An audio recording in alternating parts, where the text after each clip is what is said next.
તો પેટ્રોલ ડીઝલને લઈને એક મોટો ફેરફાર સામે આવી રહ્યો છે કે પેટ્રોલમાં 2.61 અને ડીઝલમાં 2.71 રૂપિયાનો વધારો થયો છે। તો દેશભરમાં પેટ્રોલ અને ડીઝલના ભાવ વધ્યા છે। તો વિડીયોની અંદર જોડાયા રહેજો। વિડીયો પસંદ આવે તો લાઇક કરી, ચેનલમાં નવા હો તો સબસ્ક્રાઈબ કરજો, વિનંતી છે।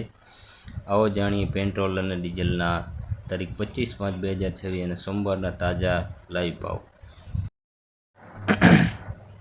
દેશભરમાં પેટ્રોલ અને ડીઝલના ભાવમાં ફરી એકવાર વધારો કરવામાં આવ્યો છે। છેલ્લા 10 દિવસમાં ચોથી વખત ભાવમાં વધારો થયો છે। પેટ્રોલના ભાવમાં પ્રતિ લિટર 2.61 અને ડીઝલના ભાવમાં પ્રતિ લિટર 2.71નો વધારો કરવામાં આવ્યો છે।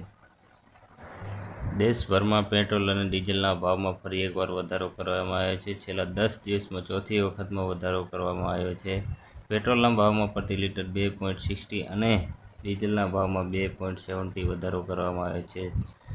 15 મે થી 25 મે દરમિયાન ચોથી વખત ભાવમાં વધારો ઝીક્યો છે। ઈંધણમાં રહેલા ભાવ વધારાના કારણે દેશની પ્રજાને મોંઘવારીનો વધુ એક દામ સહન કરવો પડ્યો છે।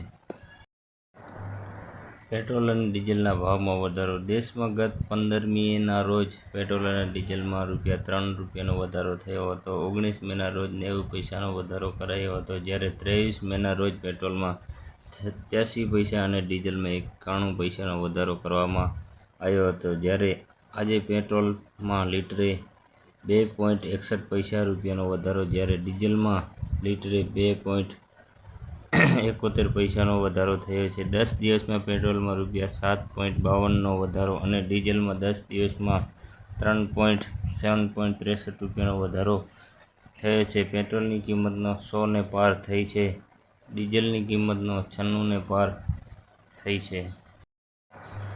ઈંધણના ભાવ પણ કેમ વધી રહ્યા છે? કંપનીએ જણાવ્યું કે દેશમાં પેટ્રોલ કે ડીઝલની કોઈ અછત નથી। ચોક્કસ સ્થળોએ જોવા મળતી કોઈપણ મુશ્કેલી ફક્ત કામચલાઉ છે। ઇન્ડિયન ઓઇલના જણાવ્યા અનુસાર ચાલુ પાકની મોસમને કારણે ડીઝલની માંગમાં વધારો થયો છે। વધુમાં, કેટલાક ખાનગી પેટ્રોલ પંપો પર ઊંચા ભાવને કારણે ગ્રાહકો રાજ્યના સંચાલિત પંપો તરફ વળ્યા છે। મોટા સ્થાનિય ખરીદદારો પણ હાલમાં પીએસયુ પંપોમાંથી ઈંધણની ખરીદી કરી રહ્યા છે, કારણ કે જથ્થાબંધ પુરવઠાના દર, જે આંતરરાષ્ટ્રીય બજારમાં ભાવ સાથે સંકળાયેલા છે, તે નોંધપાત્ર રીતે ઊંચા છે। પરિણામે, આ પરિબળોના સંયોજનને કારણે ચોક્કસપણે પ્રદેશોમાં માંગમાં અચાનક વધારો થયો છે।